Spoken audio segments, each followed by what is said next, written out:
We hold these truths to be self-evident, that all men are created equal, that they're endowed by their Creator with certain unalienable rights, that among these are life, liberty, and the pursuit of happiness, that to secure these rights, governments are instituted among men, deriving their just powers from the consent of the governed, that whenever any form of government becomes destructive of these ends, it is the right of the people to alter or to abolish it, and to institute new government, laying its foundation on such principles and organizing its powers in such form as to them shall seem most likely to affect their safety and happiness.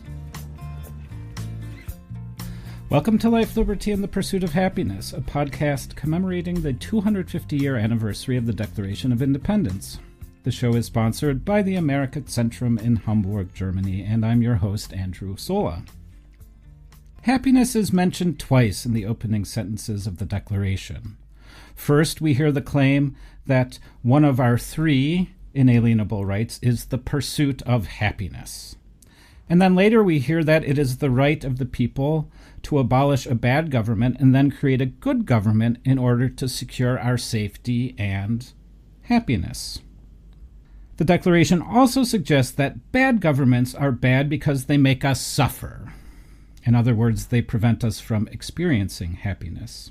Indeed, suffering is mentioned 3 times in the opening of the Declaration, so one more time than happiness.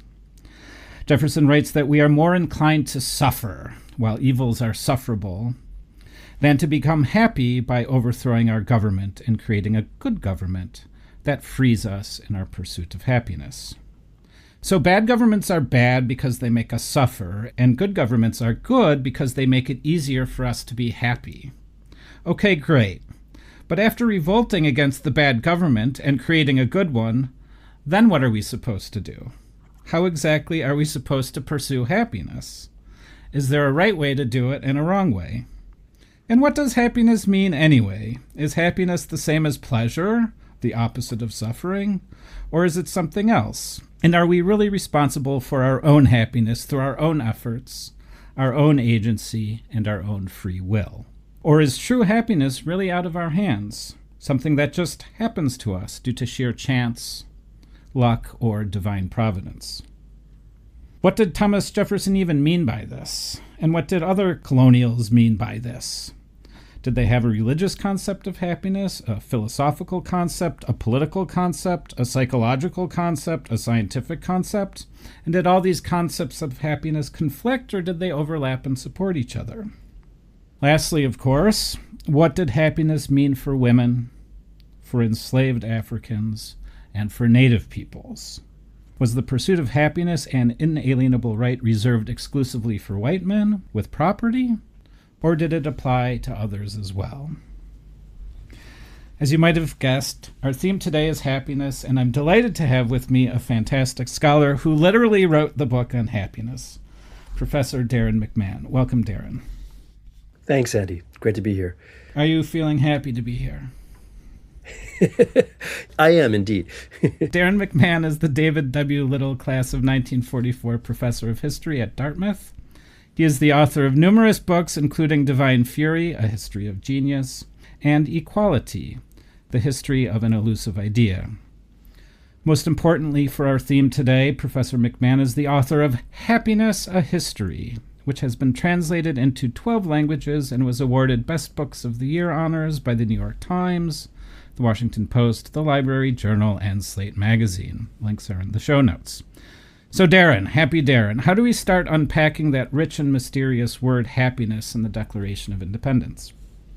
Well, all kinds of things to say, but let me start by just talking about the word happiness, and you alluded to this in your intro. I love to make the point that in every Indo-European language, without exception, the word for happiness is cognate with luck. So in English, the root is the Old Norse and Old English term hap. You find it in Shakespeare. Shakespeare says, hap what hap may. It's the root of the word happens. But it essentially means luck or fortune. And, right across, as I say, the Indo-European languages, this holds. So in German, as you know, Glückseligkeit, Glück too means fortune or luck. And going all the way back to Greek and Latin, this connection holds. And that seems to point out a view of happiness that you find in almost all traditional societies. And that is that happiness is not in our hands. Happiness is what happens to you, and individuals don't control that, right? The gods do, fate does, fortune does. We're the victims of circumstance and what happens to us. And in most traditional societies, what happens to us in the end is often kind of unpleasant, right? Famine and plague and war and disease and suffering. I always point to the first work of history in the Western tradition, Herodotus, who uses this line from Greek tragedy, call no man happy until he is dead. And then in the mouth of a Persian sage, Artabanus, he has a riff where he says that there's no one alive who hasn't wished on many occasions to be dead rather than to be alive, because life is just so full of suffering and whatnot. So that's a kind of ancient and received idea that is very much contested in the 18th century. But there are a couple of other things that we could say about happiness, because in really every major religious or wisdom tradition, this is true of Greek and Roman philosophy, especially in the Western tradition, but really of all the religious traditions, suffering is problematized. In other words, people begin to ask, why is it that human beings suffer, and is there anything that we can do about this? So Plato is a great example. Plato specifically contests that older view of happiness that I just referred to, that happiness is what happens to us and we have no control over this.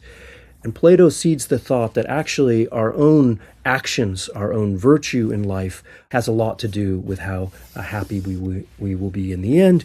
And this is picked up by his student Aristotle and then becomes a kind of received point of departure in classical philosophy. But as I say, really so many religious traditions broach this subject.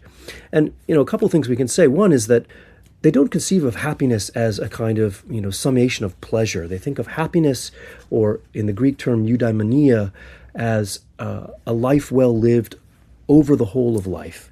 Life that will necessarily involve setbacks and sufferings, but that we can optimize. So Aristotle uses the metaphor of a plant, right? If we raise a plant with good rich soil and we give it water and nutrients and sunlight, it will flourish. And he posits that if we raise human beings in certain ways and we give them the right inputs and environment, and we teach them to live in a flourishing manner, they will, and that's the goal. So really all religious traditions have this view of human flourishing. Obviously they differ in certain ways, but that kind of point of departure is there.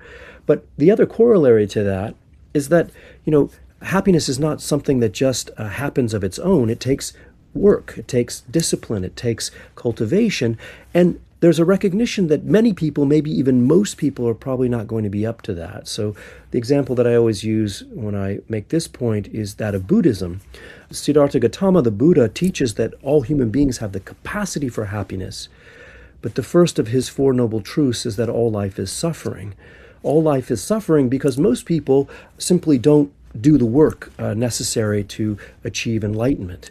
They have misplaced desires, and they are the victims of those desires. They're grasping and so forth, and this causes them unhappiness, even if they have the capacity to be happy. And so in that Buddhist view, like in a Christian view, like in almost all the religious traditions, and also in the wisdom traditions, like the Aristotelian or the Stoic, happiness is, a kind of prize that's attained by the chosen few.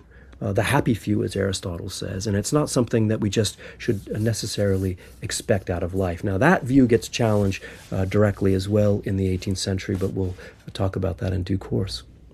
Okay, so I'm really interested, Darrin, in a lot of these concepts.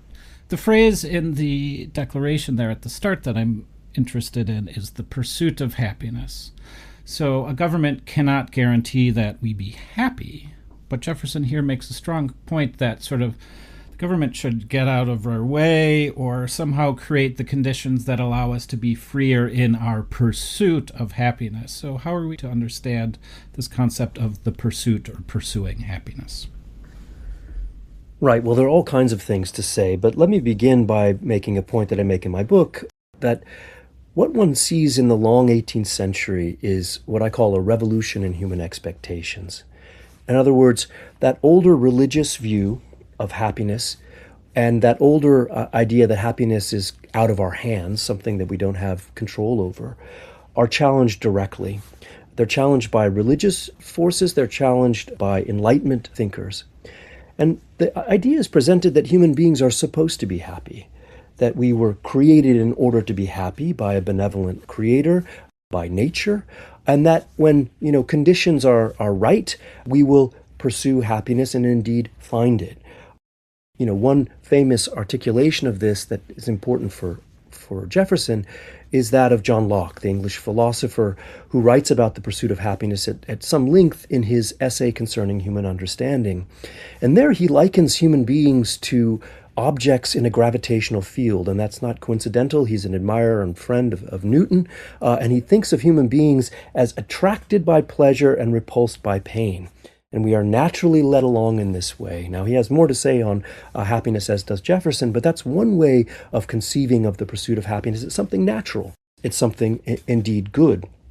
If you start looking around for the phrase the pursuit of happiness in the 18th century, on either side of the Atlantic, you'll find it all over the place. And you'll find it in different sources, and I think all of these are important to Jefferson. Jefferson, as I'm sure you know, famously says in a number of instances, most famously in a letter he writes in 1825 to his fellow Virginian Henry Lee, that when he was composing the Declaration of Independence, he wasn't trying to do anything new or original, but rather to kind of capture the common sense of the age, the common American mind. And I think, part of that common American mind, first and foremost, are religious views. The phrase pursuit of happiness is used all over the place by preachers in the 18th century who talk about human beings' pursuit of happiness and God's desire that we are to be happy, both in this life and the next life. And there's a kind of new emphasis in religious apologetics in the 18th century that makes the point that, unlike, say, a John Calvin who conceives of human beings, the vast majority, as vessels of wrath who were brought into existence to suffer eternally, that no, God is benevolent. God wants us to be happy, to flourish in this life and the next, and that religion is in fact the way to that happiness. And so that's a received idea that one would have heard often from the pulpit in the 18th century or read in religious tracts or sermons.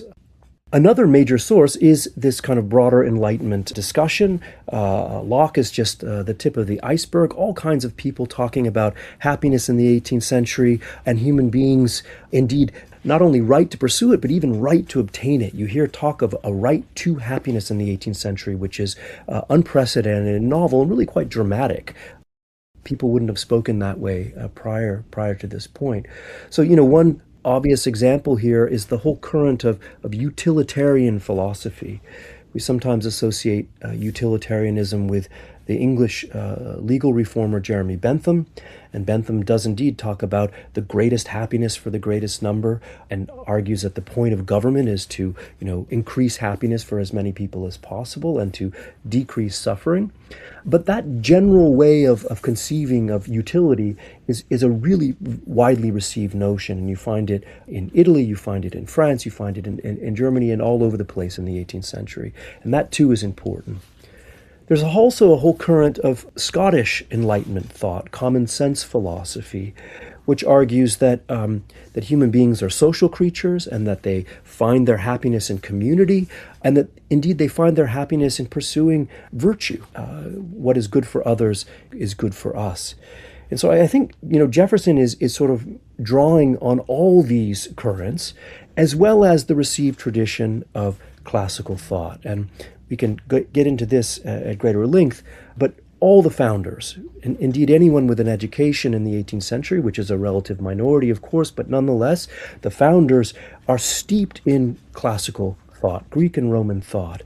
And the connection between living virtuously and living happily is absolutely central in their minds, and they're referring to that. So classical philosophy, Enlightenment philosophy, and received Christian tradition are all really important. I'd throw one other into the mix as well. The scholar Carly Conklin has written a book about the pursuit of happiness in the founding era, and she makes the point that the legal thought of William Blackstone, the Oxford legal theorist and reformer, is central here as well.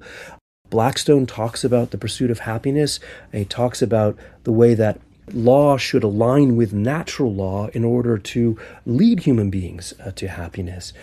And Jefferson himself wasn't a great fan of Blackstone. He thought of him as a kind of Tory, and but nonetheless, that general connection between law and the pursuit of happiness, natural law and the pursuit of happiness, is a widely shared and received notion. It would have resonated for 18th century folks as well. That was such a fascinating overview of the different traditions that sort of go into this phrase, the pursuit of happiness. And I didn't quite realize how many different traditions that phrase sort of came out of. We often think of the Declaration of Independence and Jefferson's authorship as one that tried to include as many groups as possible. He needed to speak to a very diverse group of American colonists.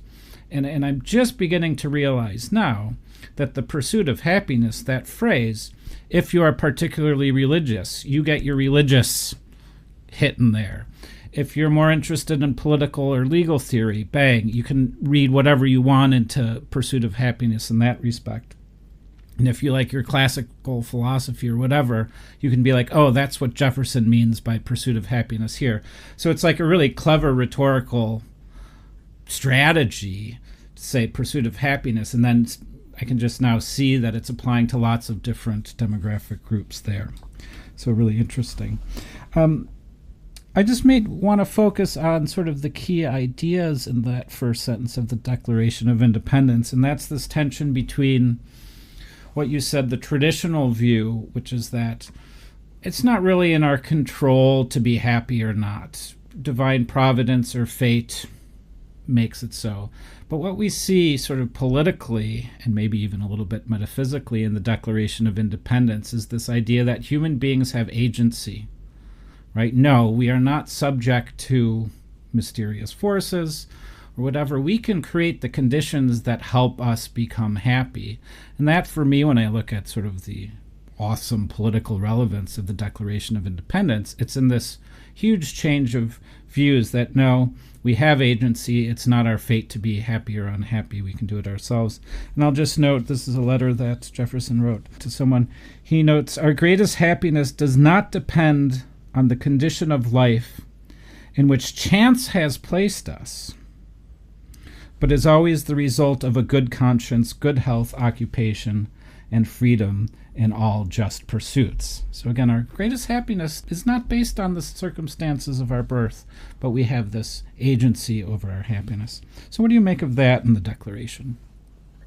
It's absolutely central, and it's absolutely central to this broader understanding of happiness that emerges over the course of the 18th century, that human beings, yes, have the capacity and the agency and the ability to not only pursue it, but to find it. We can understand our world, we can improve our world, we can improve our place in it. It's a broadly received notion in the Enlightenment. You know, we were talking about Locke earlier, and I mentioned Newton. Newton is the great hero of the Enlightenment on both sides of the Atlantic. Why? Because he shows that we can understand God's creation, God's world, using the power of reason. We can understand God's laws and how he orchestrated the world. God is not, in Newton's conception, a kind of whimsical being who sits up there on a cloud and casts thunderbolts down and operates in ways beyond our conception. Rather, he's predictable and knowable through reason. And what so many Enlightenment thinkers reason from that is that if we can understand God's world and God's creation, then surely we can understand the world of our own making. And so you see in the 18th century the emergence of all new fields like anthropology or political science or economics, right?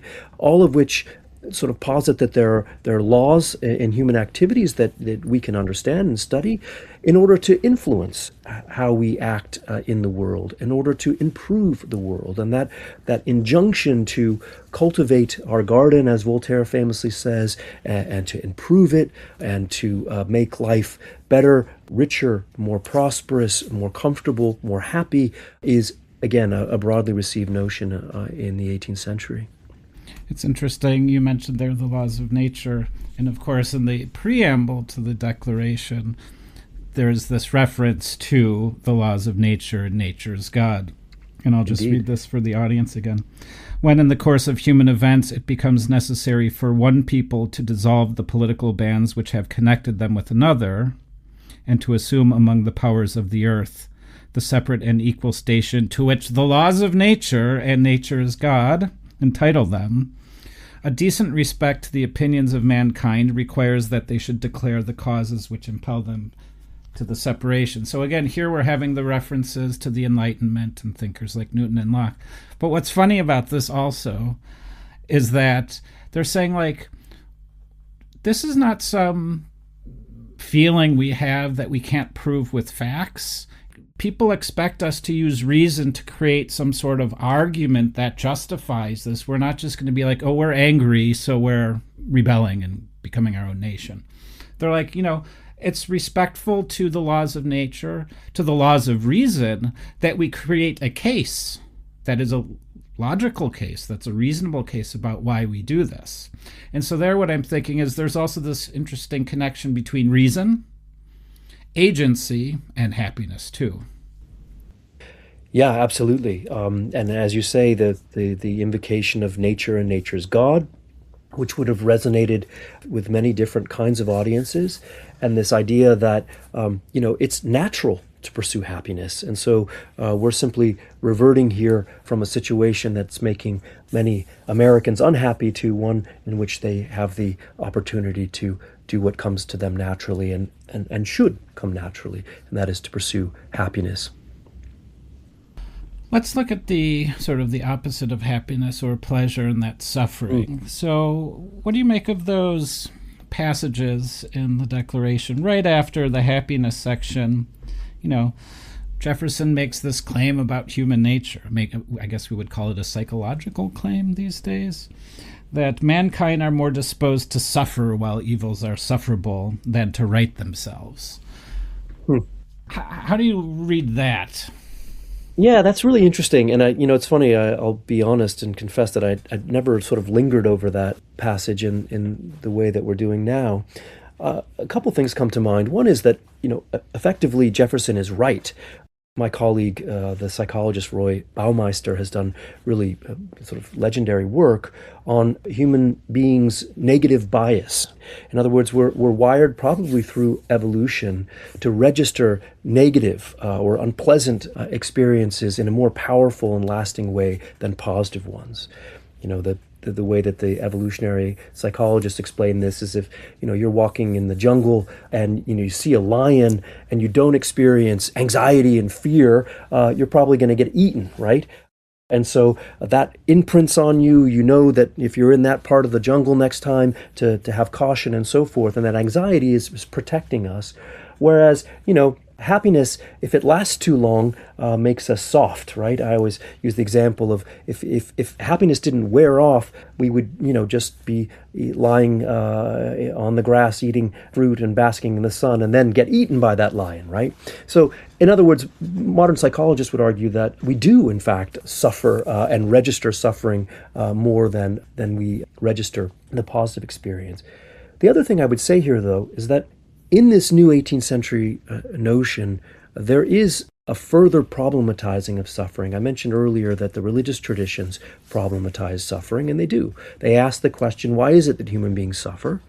But they don't ever sort of imagine overcoming that entirely, or only imagine doing so in kind of limit cases. So in the Christian frame, why do human beings suffer? Well, because of original sin.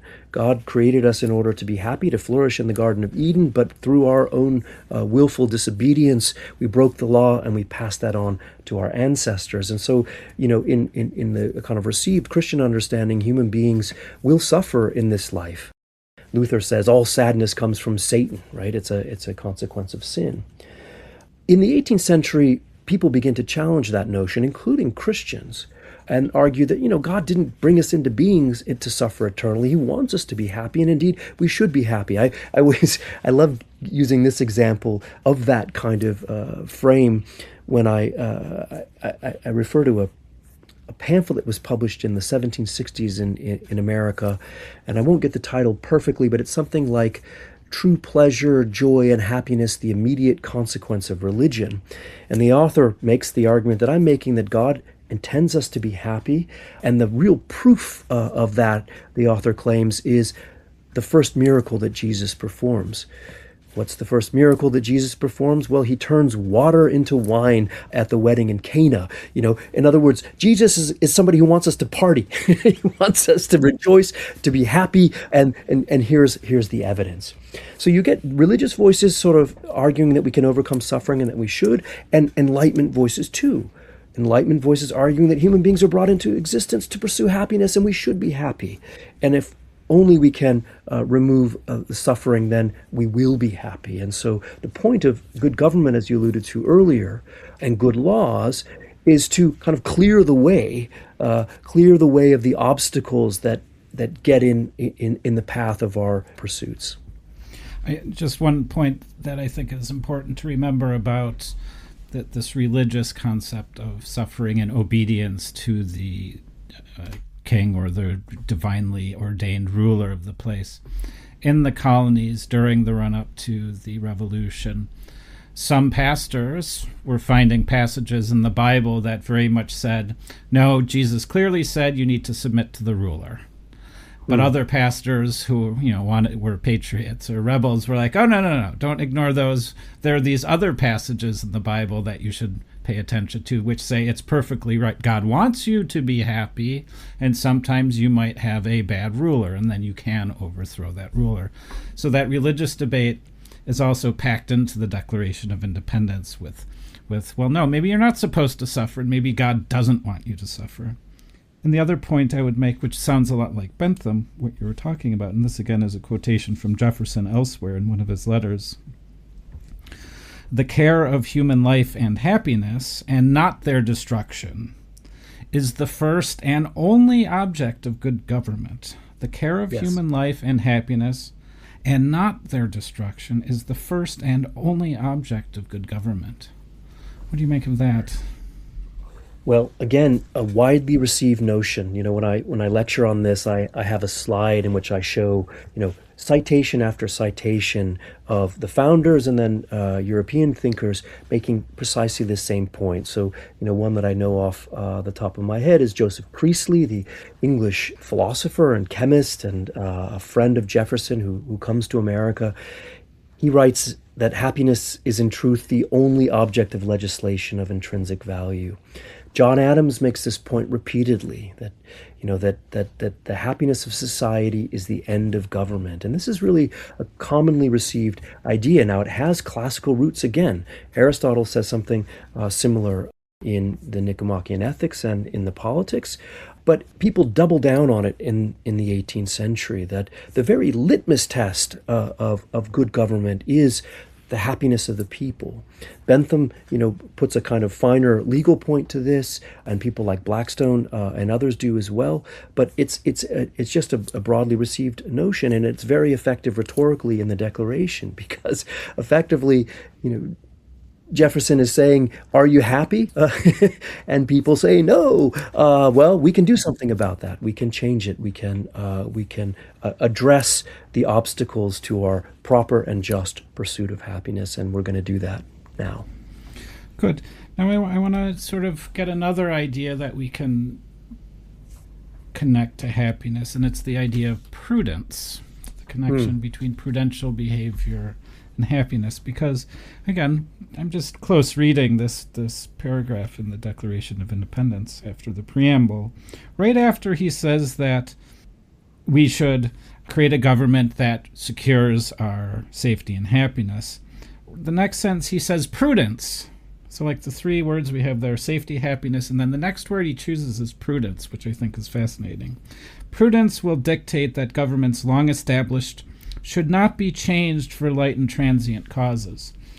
So when I see this prudence, I'm also thinking that that's a word with a very deep religious and also classical philosophical reference. The idea that extremes of behavior are wrong, that you should be careful. I'm thinking of, say, Epicurus, for example. It's very prudent in how we do things, because prudence is actually, being prudent is a key point of happiness. So you don't want to just change your government, rebel, start a revolution, without taking into account this other key feature of happiness, which is being prudent.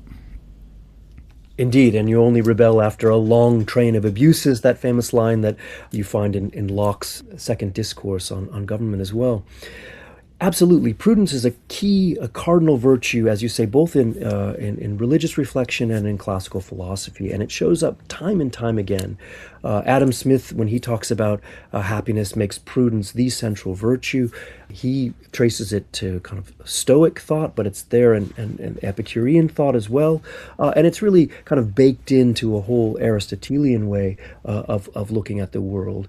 And this, I think really reminds us of the central point that when the founders think of happiness, they don't think first and foremost of pleasure, although that's there, and I think it creates a certain tension with this older tradition of virtue, but they think of the virtues first and foremost. So Jefferson says at one point that happiness is the aim of life, but virtue is the foundation of happiness, and that's a view that all the founders shared. And they go back to the ancients here, and they compile lists of virtues, of character virtues. There's a really fine book by Jeffrey Rosen on how the founders conceived of the pursuit of happiness. And he makes this point centrally, and indeed he organizes his whole book around lists of virtues. Jefferson made them, Franklin made them, Adams and others make them.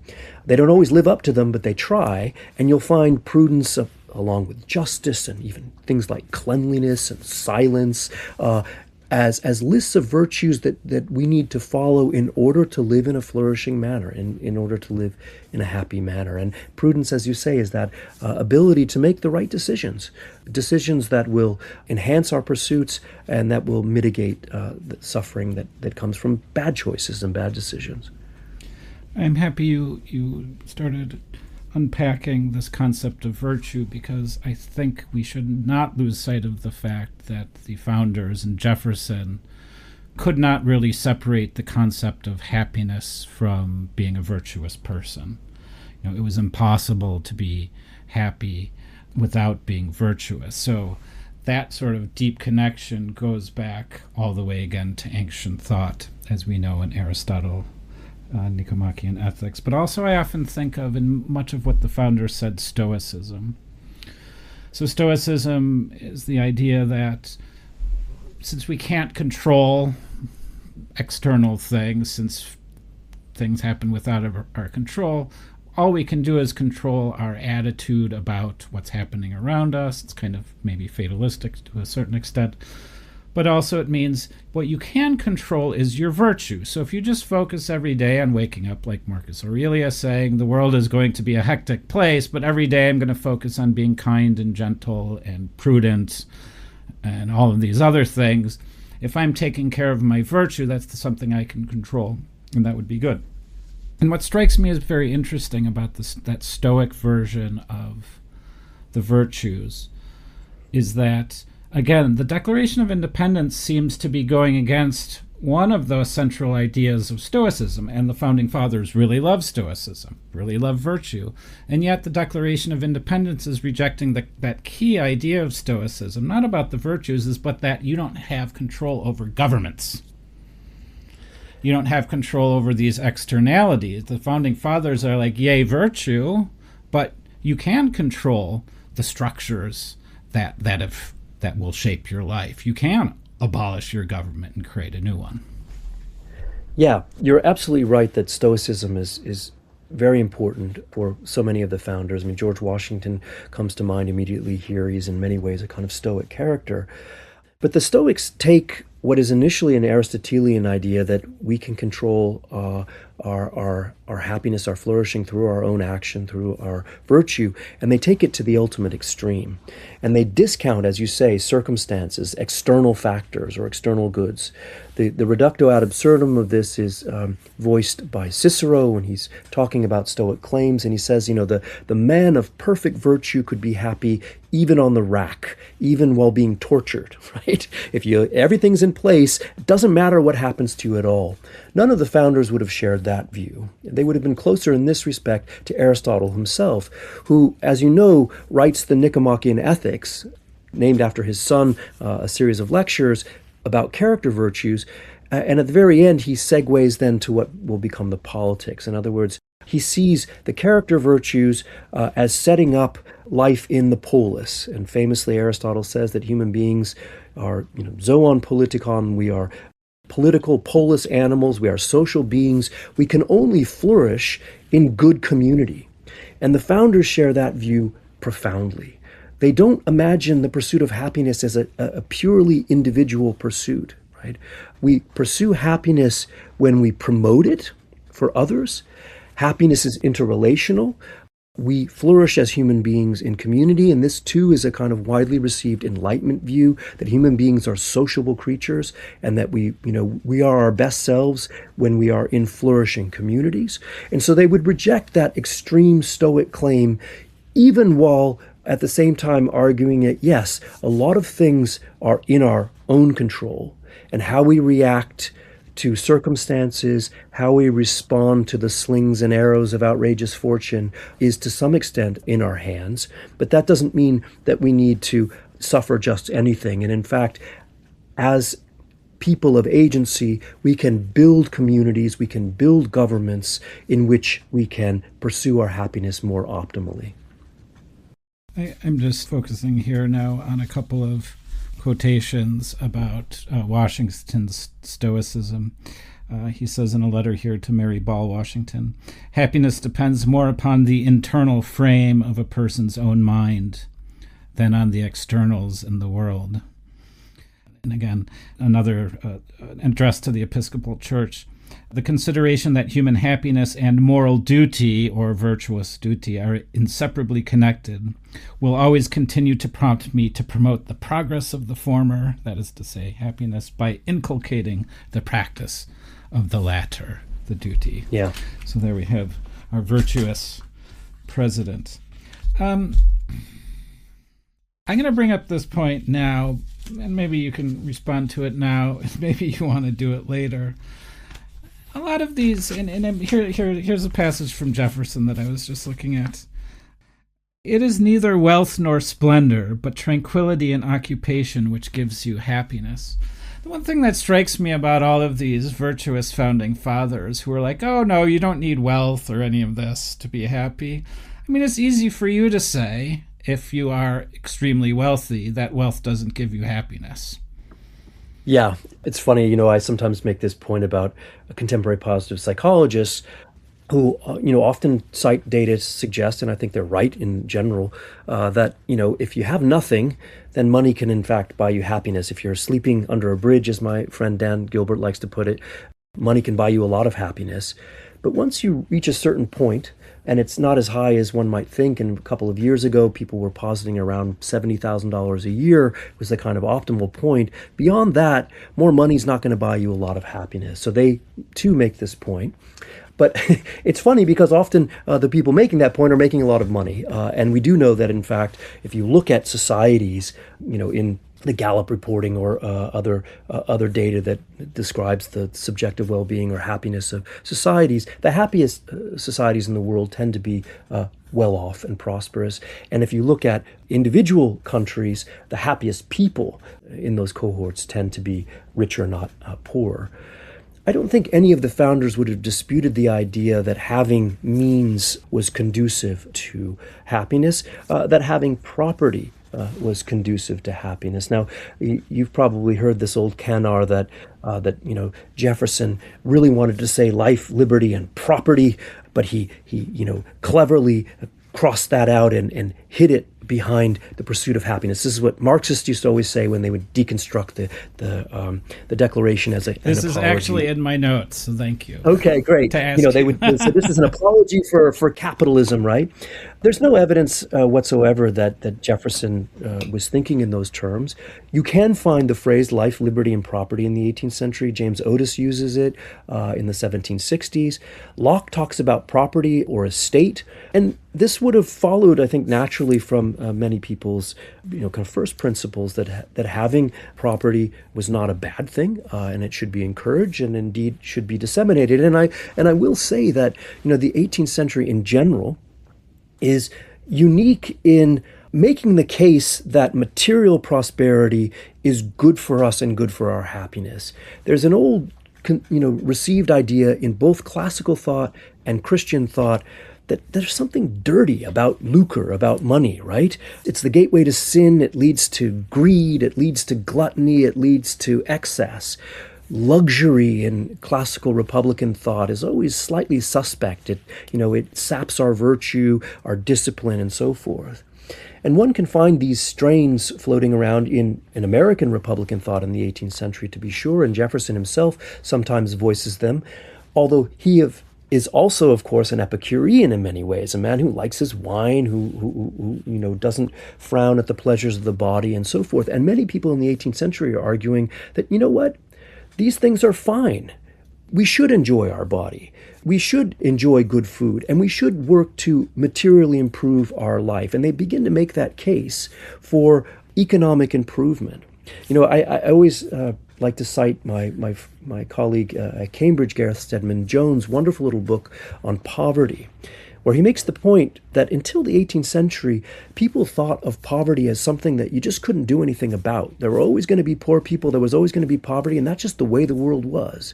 Well, that begins to change in the 18th century, and Adam Smith and others begin to imagine that, we can increase productivity, we can increase wealth, we can make the poverty disappear. That's a novel idea, and many of these Enlightenment thinkers are behind it. But at the same time, there's enough of that received wisdom from the ancients, from their religious traditions, to suggest to them that, money is not going to buy happiness on its own, that without virtue, without regulation of our characters and our choices, that money will be wasted on us. So on the one hand, a kind of apology for wealth and the benefits it can bring, but at the same time, a recognition that wealth alone won't bring you happiness. And I think their founders, again, are fundamentally right about that. Benjamin Franklin, one of his trips to Europe before the revolution started, went to Ireland, and he wrote some letters describing how appalled he was by the poverty there. And he said even the poorest New England farmer has their own cows and sheep and their own home and all of this stuff. And he just couldn't believe that the poverty of the Irish farmer. And I think, back then, certainly this idea we have, it's partly a myth, but partly real, of the New England homesteader who chops down a forest and builds his own farm. I mean, it has to do with land and also this idea of through productive work, you can be happy, have cows and sheep and whatever, and live this good life. And it, again, we also see that in Aristotle, and I can't remember where it was, but Aristotle was like, in order to be virtuous, you do need certain things. You need to be healthy. You also need to have a good deal or at least some wealth, because wealth allows you to do those virtuous things like helping other people. You can't help other people if you're impoverished. You only can worry about yourself. So virtue is definitely part of being a good person, certainly in the ancients. Yeah, you're absolutely right. And this is Aristotle's point of departure, that, one has to have means in order to be munificent, right? To be generous to others, to devote yourself to cultivating the good life is a privilege. The thing about Aristotle, though, is he sort of frowns on making money. It's better to have it, right? And this is a long-standing aristocratic notion, right? That aristocrats are defined, in fact, by the fact that they don't work. In French law, aristocrats are barred from working with their hands because this is somehow lowly, right? In Christian tradition, work is God's punishment for Adam's sin. He has to work the land and is kicked out of the abundant and flourishing Garden of Eden because of sin. That idea, too, is contested. Work is increasingly seen as something noble, something worthy of upright, virtuous human beings.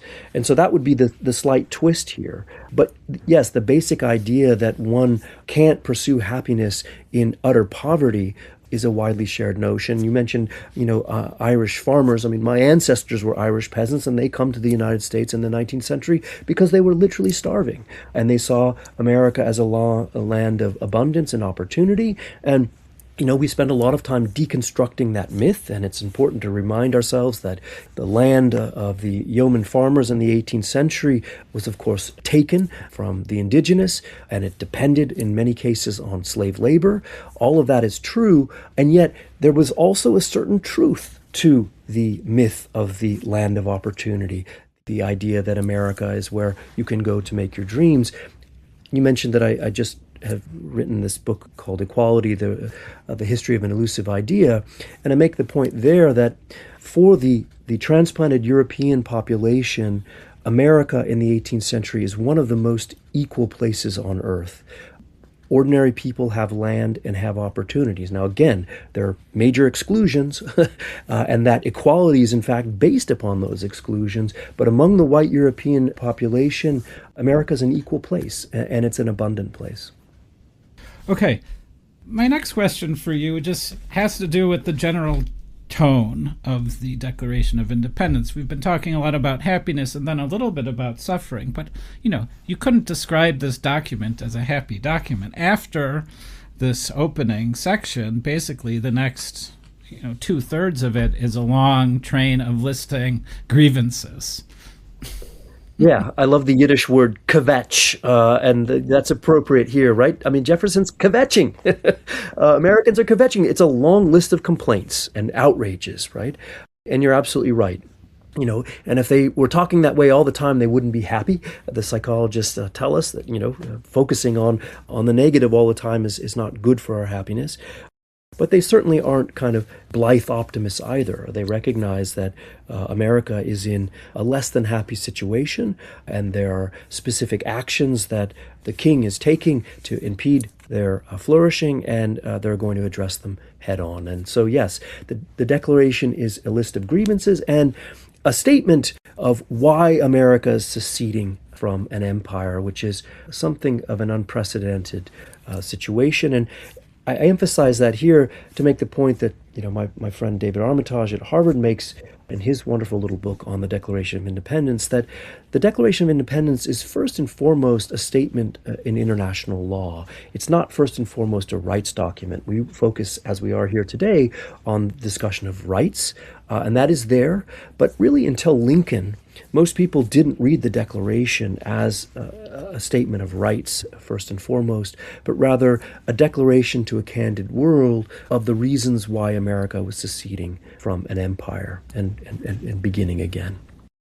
Some people today are still angry with the Declaration of Independence and this passage about our inalienable rights and that all men are created equal. So I think it might be appropriate now to look at, as we've already discussed, the fact that while the founders were like, yes, you can have your own land here in North America, of course, it might be or was taken from native peoples who had their own concepts of happiness and who might or might not have been included in Jefferson's concept.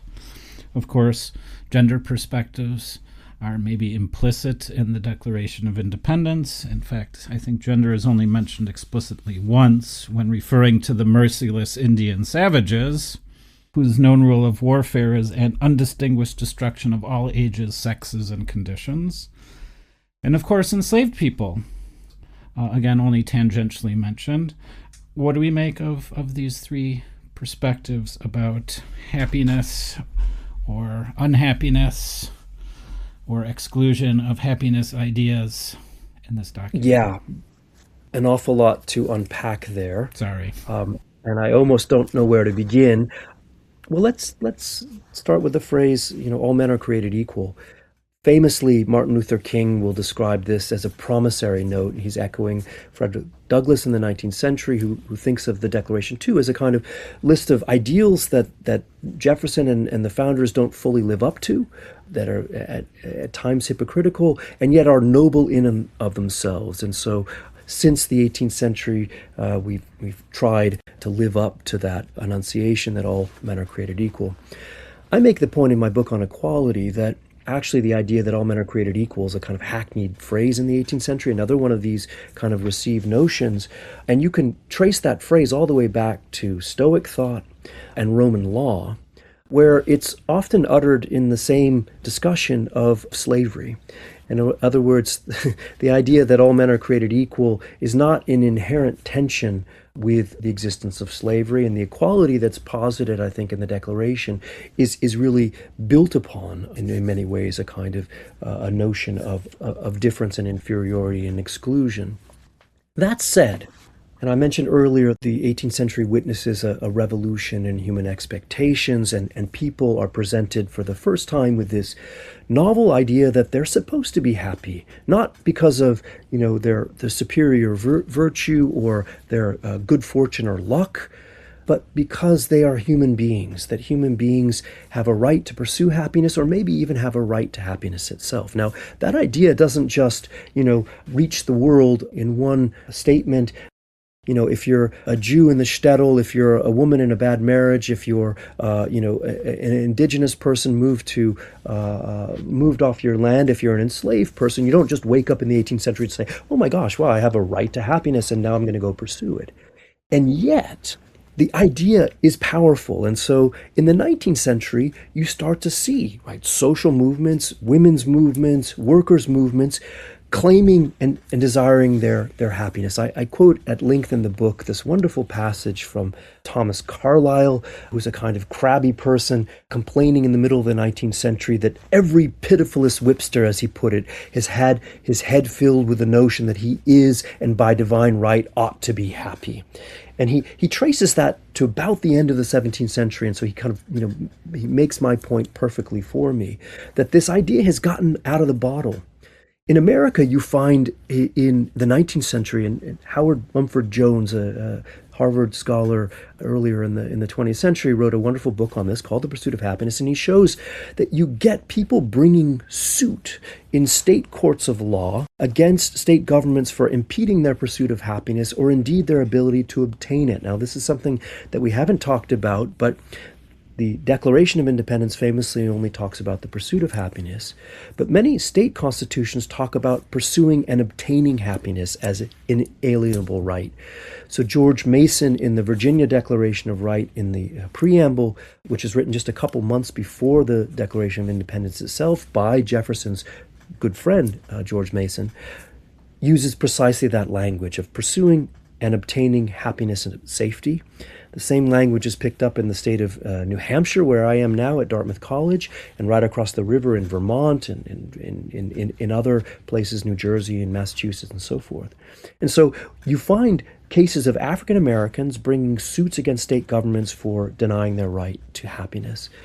So, that's to make the point that, even if Martin Luther King exaggerates by calling the Declaration a promissory note for the future, there's a certain truth to the idea that, immediately, already in 1776, African Americans are picking up on that language and asserting it, right, in defense of their rights. Are we not human beings too?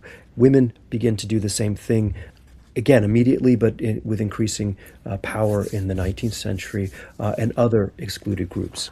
I do want to get to Native Americans and women as well, but just the one point that I thought was interesting about the enslaved person experience, and I just learned this through talking to some scholars of African American history, is this idea of divine providence was very much connected to their experience of life, because when we think about, for example, the Dunmore Proclamation, so the British Governor Dunmore was like, if you're an enslaved person and you join our lines, so if you flee your slaveholder, you're a rebel slaveholder, and join us, I will free you. Well, that decision, which frees you, maybe allows you to pursue happiness, isn't necessarily a great one.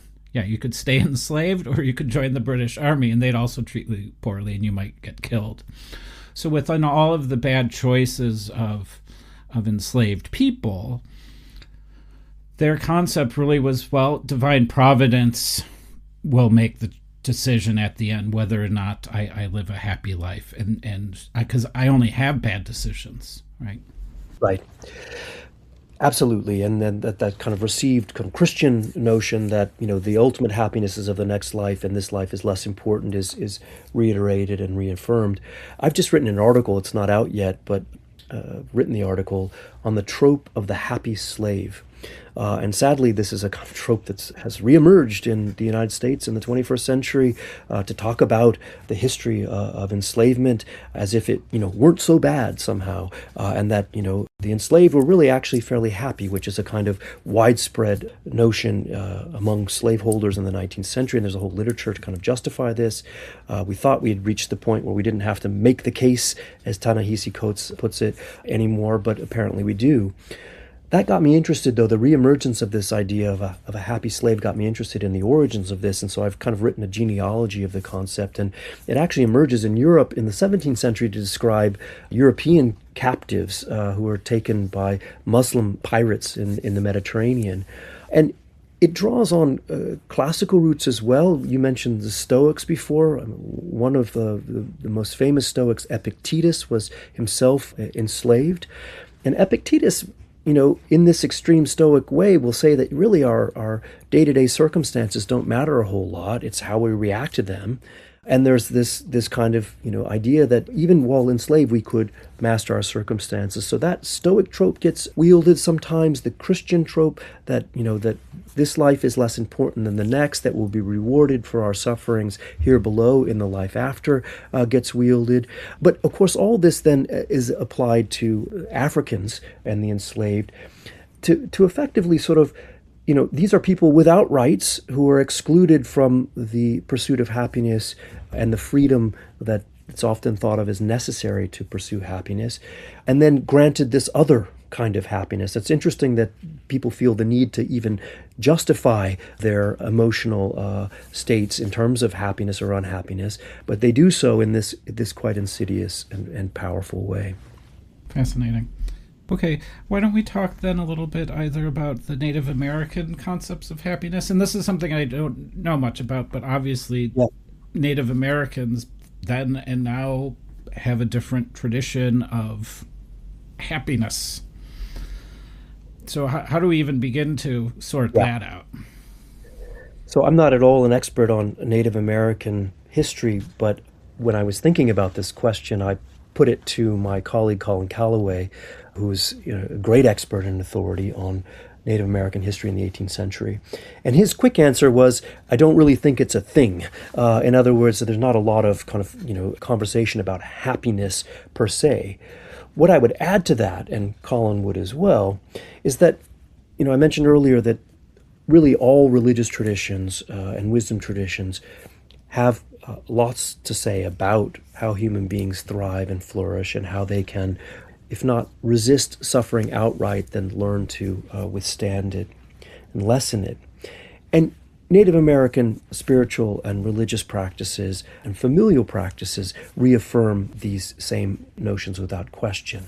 A great emphasis on community, which psychology will tell you is, one of the number one predictors of how happy human beings are is how many friends they have and how embedded they feel in social networks.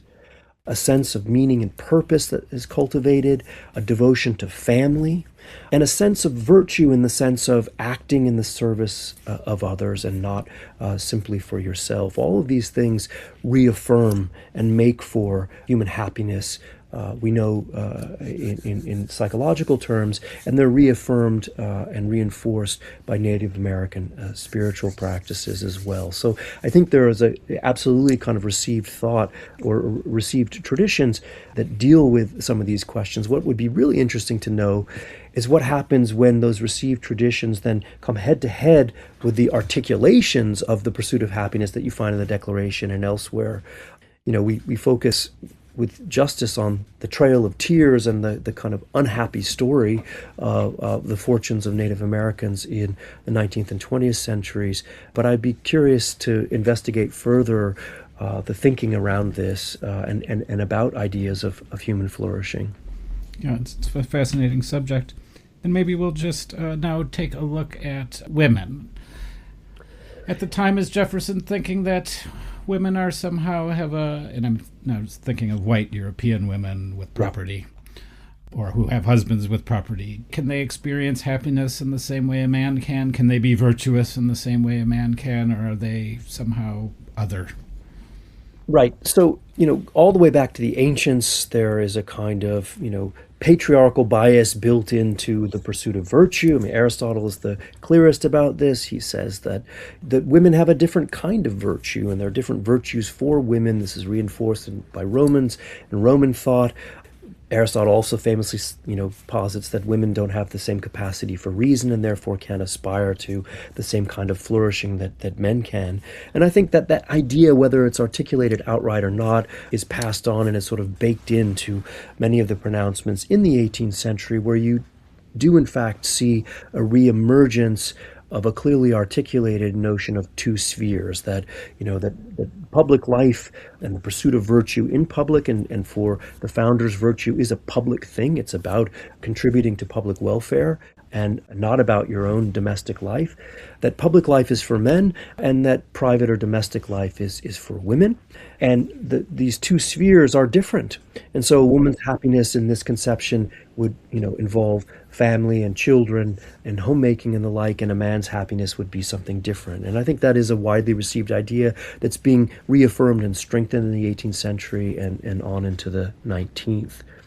That said, there are clearly, people who are contesting this in the 18th century, and their voices get stronger in the 19th, and they begin to argue in a very pointed way. We need to have the same opportunities to pursue happiness of our own making, right? And we need to have the agency to control things like property that are necessary for our own pursuit of happiness. But in the 18th century, that explicit appeal to the language of happiness is I think less present than one finds later, although I always like to draw attention to this wonderful little discourse on happiness written by Madame du Châtelet, who was a thinker, philosopher, scientist in the 18th century. She had a long-standing affair with Voltaire. She's the principal French translator of Isaac Newton, Principia Mathematica. And she writes a discourse on happiness, and the opening paragraph has this wonderful line where she says that in order to be happy, one must have illusions. She's writing this later in life, and maybe had fewer of those illusions than she did as a younger woman. But Châtelet sees a kind of self-imposed illusion or refusal to see everything in life as necessary to the pursuit of happiness. Fascinating. Okay, we're coming to an end, and I just thought maybe we'd look at the last sentence of the Declaration of Independence, because having talked to you and having sort of done a close reading just focused on happiness now of this entire document, I really think the last sentence is fascinating because it ties together a bunch of the things we've been talking about. So the last sentence of the Declaration is, "And for the support of this Declaration, with a firm reliance on the protection of divine providence, we mutually pledge to each other our lives, our fortunes, and our sacred honor," which I just read as we mutually pledge to each other our happiness.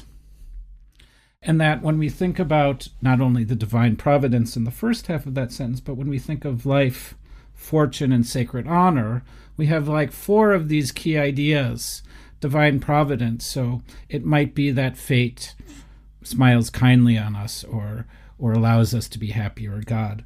But then when we pledge to each other our lives, we hear this idea that we see in Bentham, but also Jefferson said, the number one goal of government is to protect life. That's this idea of security and safety we see in the Declaration of Independence. But they also pledge to each other, because they're wealthy landowners, their fortunes, which is fascinating.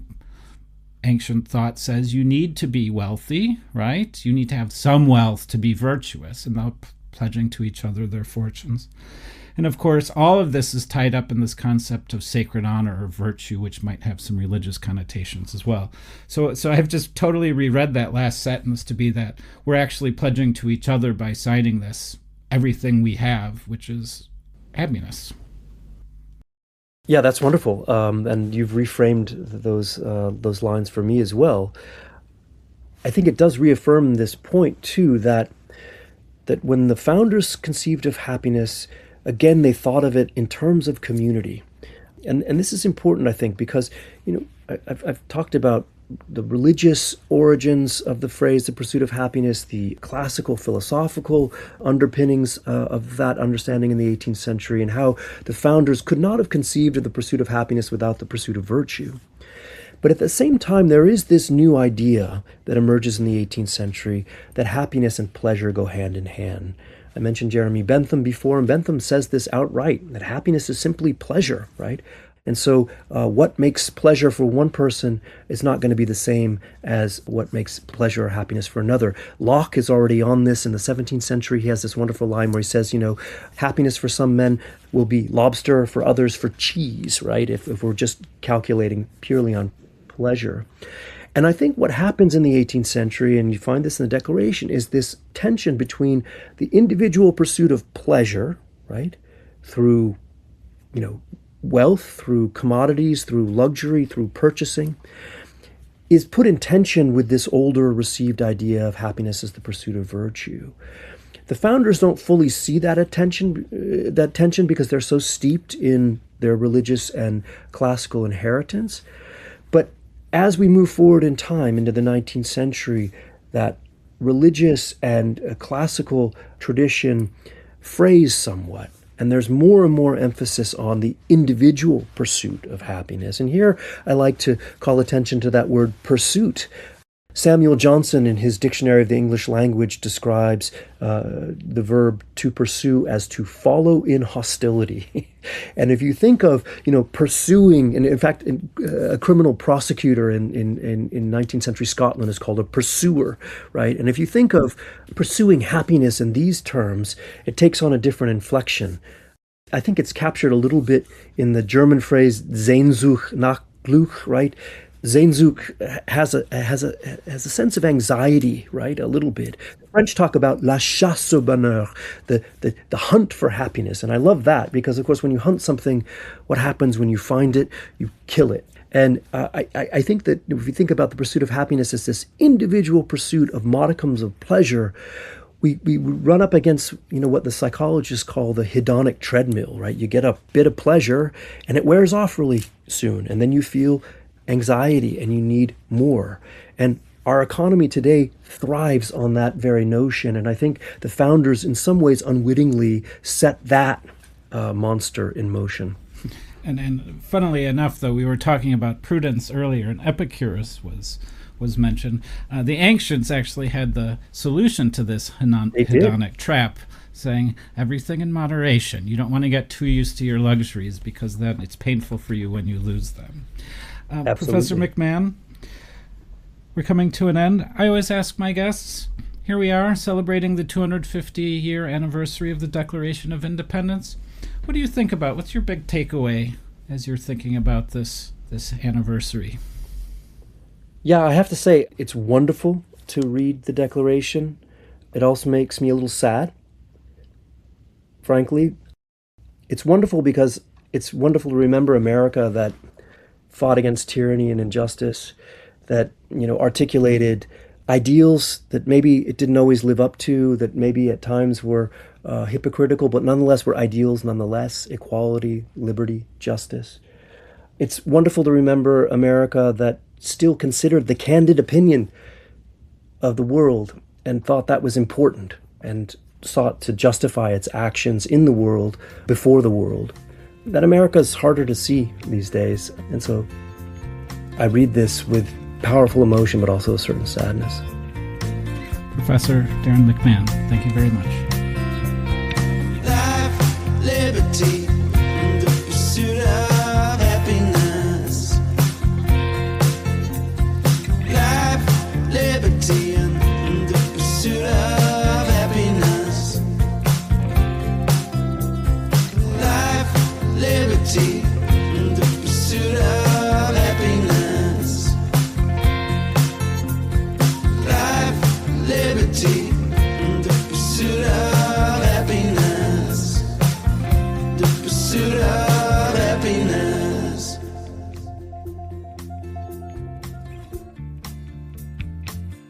If you enjoyed this podcast and would like to support German-American friendship, why don't you visit us at our website, americatcentrum.de, where you can become a member and donate. The American Centrum is a nonpartisan and not-for-profit institution dedicated to strengthening the transatlantic relationship. The views and opinions expressed in the episode are those of the guests or the host, not the American Centrum.